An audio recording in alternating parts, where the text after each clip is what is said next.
Hola a tots i benvinguts de nou a Learn Catalan from Barcelona.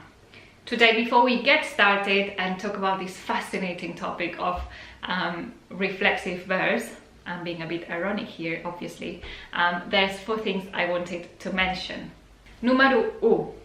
If you like this channel and you enjoy these videos and you have not subscribed yet, I very much invite you to do so now. Número 2, in case you're not aware, we also have a Facebook community. You'll find the link in the description box below, so please make sure you join us there as well.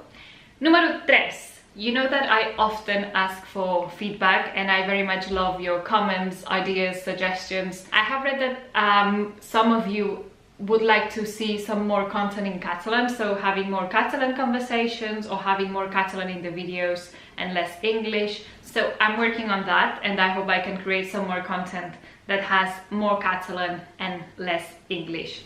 And número 4, you know that I'm quite traditional when opening my videos with a very simple but friendly Hola a tots, benvinguts a Learn Catalan from Barcelona. Now, sometimes I have changed and said benvinguts de nou a Learn Catalan from Barcelona, benvinguts una altra vegada a Learn Catalan from Barcelona, or benvinguts un altre cop a Learn Catalan from Barcelona. And there was actually somebody asking me, well, what's the difference there? Benvinguts de nou means again, so it's literally welcome back, I would say. Benvinguts una altra vegada, o benvinguts un altre cop. So, una altra vegada or un altre cop, literally meaning Catalan another time or once again. Una altra vegada i un altre cop are literally synonym expressions and you can use them anytime you want to say once again or another time or something like that. So having said that, we can get started and have a look at reflexive verbs. Somi, let's go!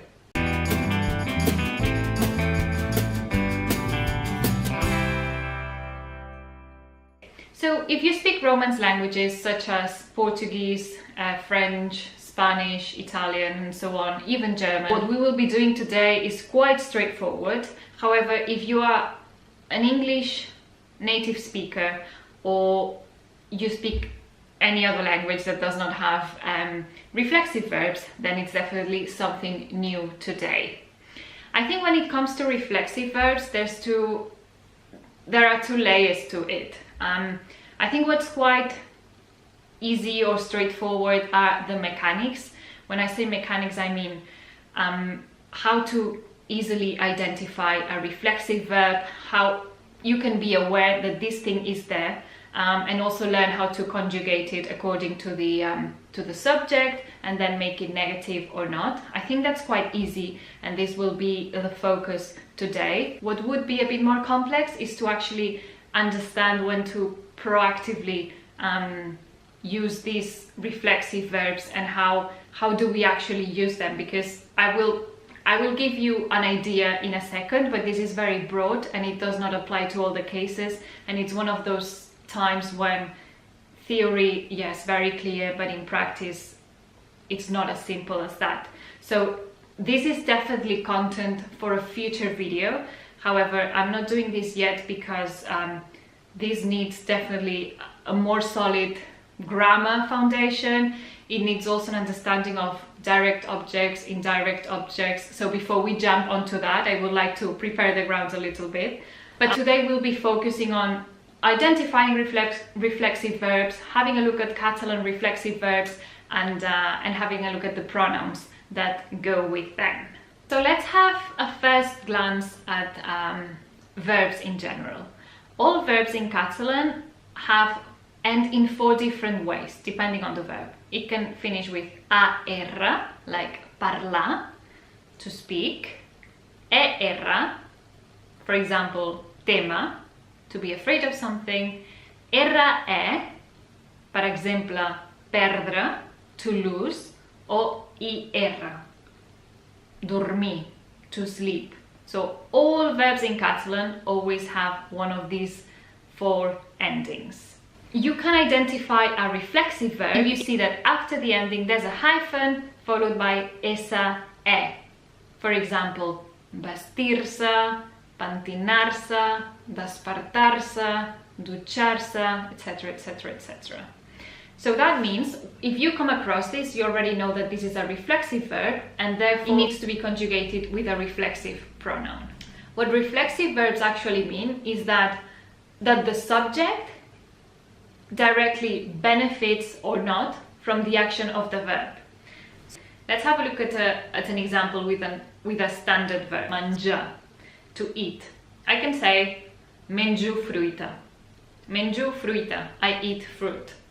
I am the subject, mangiar is the action, the verb, e fruita is the object that benefits from the action or not. In this case, the fruit is being eaten.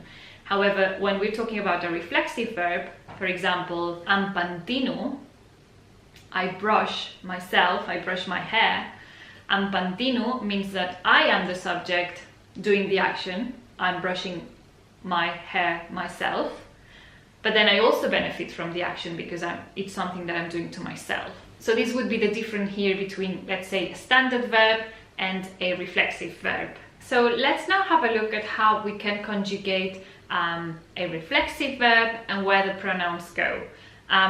You will have noticed in the previous examples and now as well, in Catalan as well as in Spanish, it is not compulsory to say or to write down the personal pronoun, meaning the subject. You can skip saying I, you, he, she, whatever pronoun you're using, because the verb always adapts to the pronoun, to the subject, and therefore, unless you really want to emphasize that somebody's doing something, I would say that in most occasions we skip the subject. So this is why I just jump directly into the verb. Okay, so let's conjugate now a reflexive verb, despertar-se, to wake up, despertar-se. So in Catalan and in Spanish, we literally say, I wake up myself. This is what it implies somehow. Em desperto, jo em desperto, I wake up. Et despertes, you wake up. Es desperta, he, she wakes up. Ens despertem, we wake up. Us desperteu, you, plural, wake up. Es desperten, they wake up. Anytime you want to conjugate a reflexive verb, the pronoun and the verb always go together. If you forget to put the pronoun, sounds weird. If you put the wrong pronoun with the wrong conjugation, sounds weird as well. So these are non-negotiable rules. And if you want to make it negative, you would just put the no in front of the pronoun. No em desperto, I don't wake up. No et despertes, you don't wake up. No es desperta, and so on. Easy. So now you have an understanding of how to identify a reflexive verb. What does it imply in most cases, meaning that both the subject does the action but also receives the benefit or not, depending on what the action is of the verb.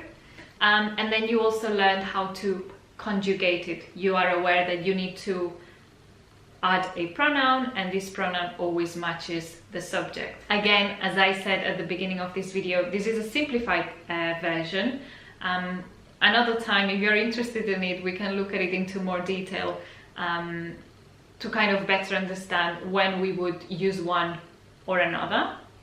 But right now you're aware of it, you know how to pronounce it as well, and you can, it's good practice would be to have a look at these verbs and conjugate a few of them so that you feel comfortable with the subjects, the pronouns, and then the verb. Espero que us hagi agradat. I hope you enjoyed that. Maybe enjoy is a bit of a strong word for this context, but nevertheless, I hope that was interesting. Moltes gràcies i fins aviat.